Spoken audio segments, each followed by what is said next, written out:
Romain Agbangla, promoteur de Jaya Center et du Festival des Rendez-vous Soya. Jaya Center, simplement, c'est le centre de la joie et c'est un lieu musical. Ici, nous avons installé un magasin de vente des instruments de musique et de sonorisation, un centre de formation pour les enfants en musique, et des espaces pour des répétitions, pour préparer les scènes, un studio de production live et bien évidemment un espace pour la production de spectacles. Oui, parce que le besoin est là. Nous avons compris que dans notre pays, tout ce qui relève de l'art est simplement banalisé et il faille à un moment donné mettre en place une dynamique pour professionnaliser le secteur. Oui, comme je l'ai dit, c'est un lieu pour les artistes. Et quand je parle d'artistes, il y a plusieurs dimensions, il y a beaucoup d'art que nous faisons dans notre pays et de façon générale, nous sommes beaucoup plus spécialisés dans la musique et dans la danse parce que, vous savez, la musique et la danse, c'est des disciplines jumelles.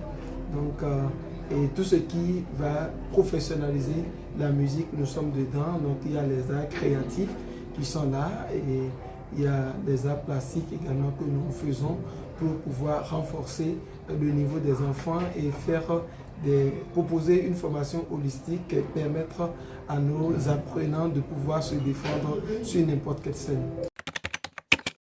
Oui, les Rendez-vous Soya, c'est d'abord le plus grand projet du centre qui reste une compétition pour pouvoir révéler les talents artistiques, les talents musicaux. Et chaque année, nous essayons d'entourer autour de la filière voix 4 disciplines, 4 filières instrumentales pour faire la promotion de la musique live à un moment donné où nous voyons que avec les nouvelles technologies, la musique live, la vraie musique est en train d'être rangée au profit des productions dans les studios, des programmations.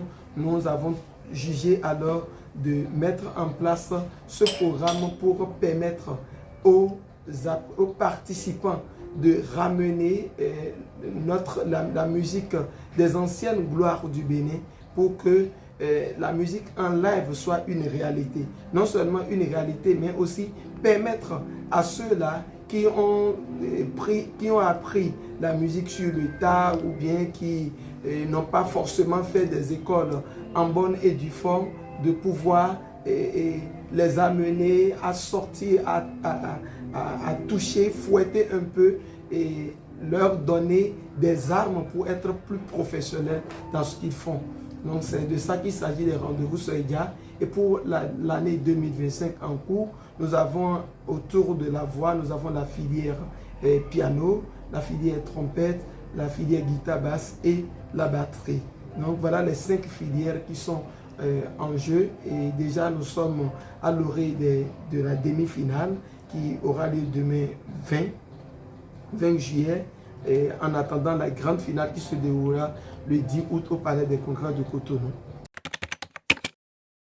Ah oui, naturellement, vous savez, tout ceci sur fonds propres, tout ceci sans accompagnement à l'international ou du gouvernement, du ministère de la Culture, ce n'est pas facile. Vous voyez, joindre les deux bouts, aller faire des consultations et venir investir dans l'art, dans le secteur culturel, ce n'est pas chose facile. Et tout ce que vous avez vu, c'est clair qu'avec plus d'accompagnement, avec plus de moyens, nous allons encore mieux impacter le secteur.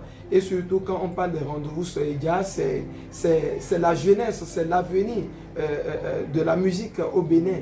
Et nous demandons l'accompagnement de toutes les bonnes volontés parce que les Rendez-vous Soya, ça propose du spectacle et ça occupe les jeunes dans les vacances avec des loisirs sains. Donc nous croyons que toutes les personnes animées de bonne volonté, les mécènes doivent pouvoir s'engager autour de cette initiative pour la pérenniser. Ah oui, Vous savez, Jaya Center, c'est déjà une marque et la qualité des formations que nous proposons témoigne du niveau et de l'expertise des formateurs que nous recrutons, qui sont forcément des formateurs, des musiciens, des coachs assermentés.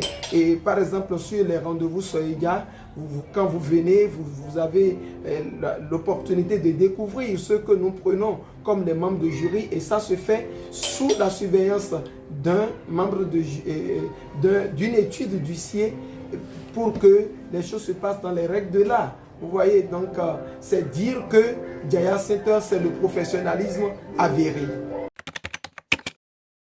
Ah, naturellement, c'est vrai, je suis un analyste financier, mais fort de ma passion, j'ai fait de la musique un métier et je suis un musicien professionnel. Je joue à plusieurs instruments, mais sur scène, vous me verrez beaucoup plus au piano ou à la trompette, au saxophone. Jaya Center existe depuis formellement. Jaya Center a commencé ici le 3 février 2014. Mais il faut dire que bien avant que ça ne soit formalisé, il y a des bris de la chose sur le terrain. Quand vous parlez déjà du piano, c'est dense parce que le piano, c'est un instrument harmonique. C'est ce que beaucoup ne comprennent pas. Quand les enfants viennent déjà chez nous, nous les imposons d'abord la flûte à bec. Vous devez apprendre à jouer la flûte à bec. Quand vous venez à Jaya Center, c'est la flûte à bec qui est le premier instrument qui vous accueille. Et c'est par là que tout commence pour vous amener à avoir la reconnaissance spontanée des notes à la RSN. Et c'est ça qui installe en vous une banque de sons et qui pourra vous permettre de progresser dans votre art. Parce que quand vous venez au piano, le piano, quand vous voulez jouer au piano, à un moment donné, vous devez faire des accords. Et quand vous allez faire des accords, vous allez progresser. Les accords, c'est au moins l'assemblement de 3 notes simultanées à mettre ensemble. Vous jouez simultanément ou vous apérogez. Et là, ça veut dire que si vous ne maîtrisez pas un, vous voulez aller à 3, c'est compliqué. Vous voyez, donc nous obligeons les gens à passer par la base musicale pour apprendre à lire et à transcrire couramment la musique. Donc, quand vous venez à Jaya Center, avant d'aller au piano, c'est vrai que ça va vous coûter, ce n'est pas le lieu de dire, oui, ça va coûter 50 000, ça va coûter 100 000. Non, d'abord, c'est le processus. Il faut du temps pour ne pas passer de coq à l'âne, ou bien pour ne pas bâcler votre formation. Il faudrait que vous suivez un processus. Donc, premièrement, vous apprenez la théorie musicale. Vous savez, quand vous entendez un son, vous pouvez représenter le son là sur la portée. Ou bien quand on vous remet une partition, vous devez être capable de lire couramment votre partition avant de penser à toucher au piano. Et quand vous touchez au piano, vous devez savoir ce que je joue au piano. Je peux restituer ça sur la portée comme ça. Ou bien quand je vois une portée et je peux jouer le piano de cette manière. Et avant d'aller maintenant dans les variétés et jouer à l'écoute. Parce que ailleurs et souvent, ce que les gens mettent en avant, c'est jouer à l'écoute. C'est-à-dire, et quand j'entends, je joue. C'est ça que beaucoup mettent en avant. Et si c'est jouer à l'écoute, déjà en quelques semaines, on peut déjà commencer par jouer au piano. Mais étant donné que nous avons des objectifs clairs, nous avons un processus là et nous délivrons des parchemins à la fin de formation et nous ne voulons pas bâcler, nous ne voulons pas saboter la marque de la maison. Clairement, nous nous donnons l'obligation de suivre le processus classique de la maison. Oui, ce processus, ça peut aller de 3 mois jusqu'à 6 mois, mais déjà quand vous venez dans la maison avec 5 000 francs, vous vous inscrivez pour commencer les formations et c'est module par module, selon votre niveau aussi, selon votre capacité d'assimilation. Et c'est en cela que des gens peuvent faire 3 mois, des gens peuvent faire 6 mois, des gens peuvent faire 1 an, jusqu'à même 3 ans. Donc, et nous bénissons le Seigneur pour cette année déjà, parce que nos formations sont aussi des formations diplômantes. Cette année, nous avons, pour les enfants que nous avons présentés au CAP, nous avons eu 100% au CAP musique, nous avons également eu 100% au DT musique. Donc, c'est dire que quand la formation elle est de qualité, c'est clair que quand les enfants vont aux examens d'État, ça marche assurément.